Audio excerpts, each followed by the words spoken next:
In this video, we are setting the valve clearance on the R1200GS Adventure and replacing the spark plug. To get the valve cover off, unfortunately, you have to remove these Rockfox crash bars. They are awesome crash bars, but luckily they pop right off once you've removed the 3 bolts. Next, we have to remove this cover with our T30 adapter. So there's one there at the bottom, and one on this side. Just watch out for these little washers or spacers. There's also this rubber thing that just pops off. Next, we have to pry off this spark plug holder. So I use a special spark plug cover pry tool. It's not original, it's a Nickeltown custom knockoff. I don't think you get them anymore, but I'll link a video below how you can make your own from simple stuff lying around at home. So this just comes off.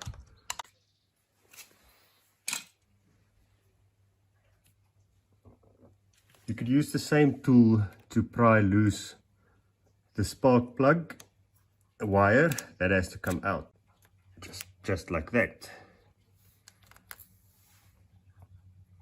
Now you have to be careful with this coil. You have to pull this coil out, straight out, without damaging this outside, this cover.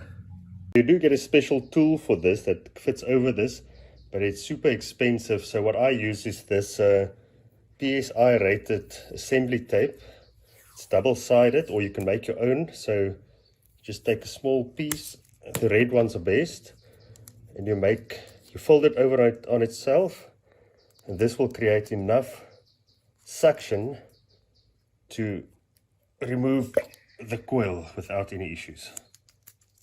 Now at the bottom, this whole assembly bit is kept on by another little Torx bit there.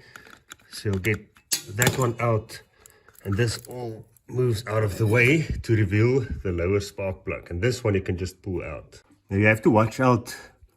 There's a small little rock that comes out. You can throw that away.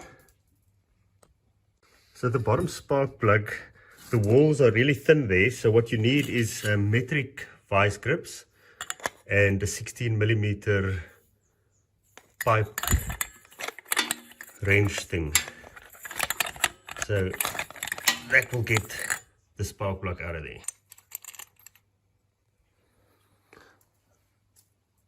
The bottom one is usually a lot darker or black. That's completely normal. So these can be rebuilt. Nickeltown Customs used to sell a spark plug rebuild kit with all the spare parts you need and new sparks that you can pour in.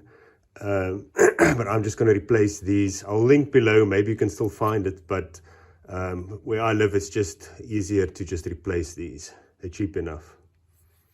Now these 4 bolts are not very tight. They should be about 10 Newton meters. So you can just loosen them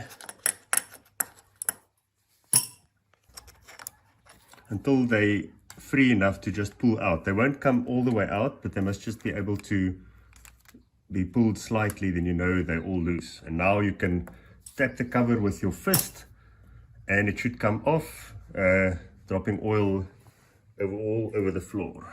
Last step before we can set the valve clearance is to remove the upper spark plug with a thin-walled tool, and you can see how brown this one is compared to the black lower one. But anyways, we're going to replace that one with a new one, and now we can start setting the valve clearance. So to get top dead center, I stick this top dead center measuring rod until it touches the top of the cylinder. You put the bike in your tallest gear, 6th gear, and rock the wheel back and forth, and this thing will keep coming out and then go back in. And then at the point where it starts turning, you can rock the wheel back and forth until it's out at its furthest point out, and then you know it's at top dead center. And now we just feel all the valves should be loose, and they are. So that means this is on the compression stroke. The valves are all closed, so we can set this side. So the front two needs to be 0.3 millimeters, and the 0.3 millimeter feeler gauge doesn't go in, so they are a bit tight. I know this is exhaust because the exhaust is right there, and I know this is the intake because the intake is right there. And on this side it should be 15 or 0.15 millimeters, and again it doesn't go in, so they're all a little bit tight. So I'm just going to loosen all the lock nuts with the 10 millimeter and then reset the clearance. The way I do it is you stick the feeder gauge in like this, both top and bottom. You loosen the adjusting nuts with a 3 millimeter Allen, at least one full turn, stick it in at 2 o'clock and then drop it, and it should go about 40 degrees.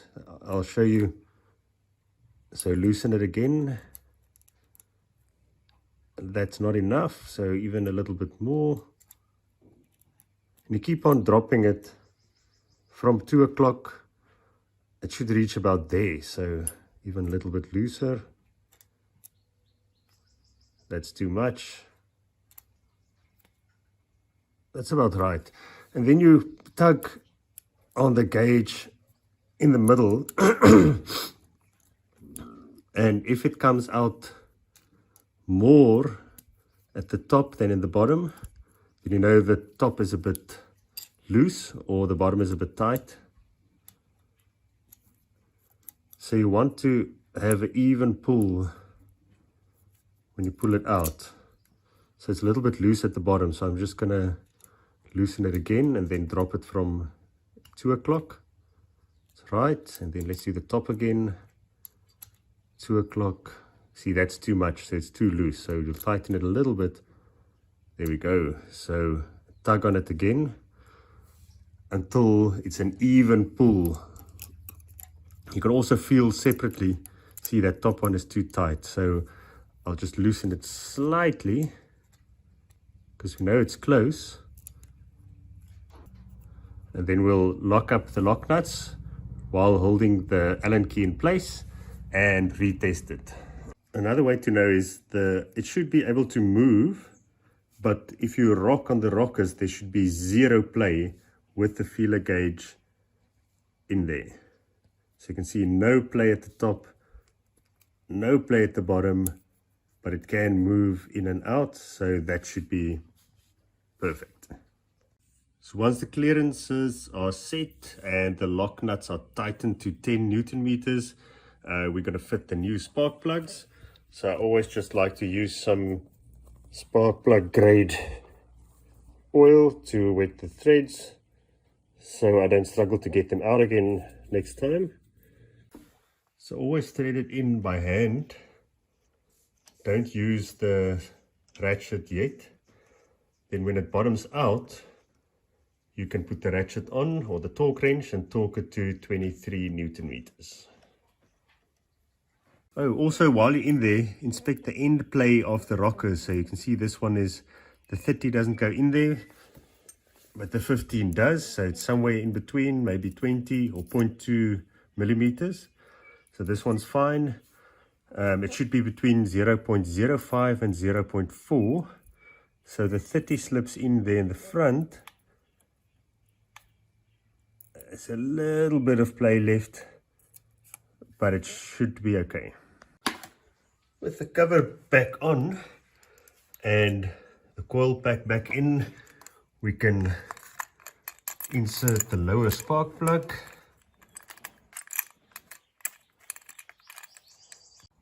Then put the covers back on and the crash bars, and we can start the bike and hope it runs.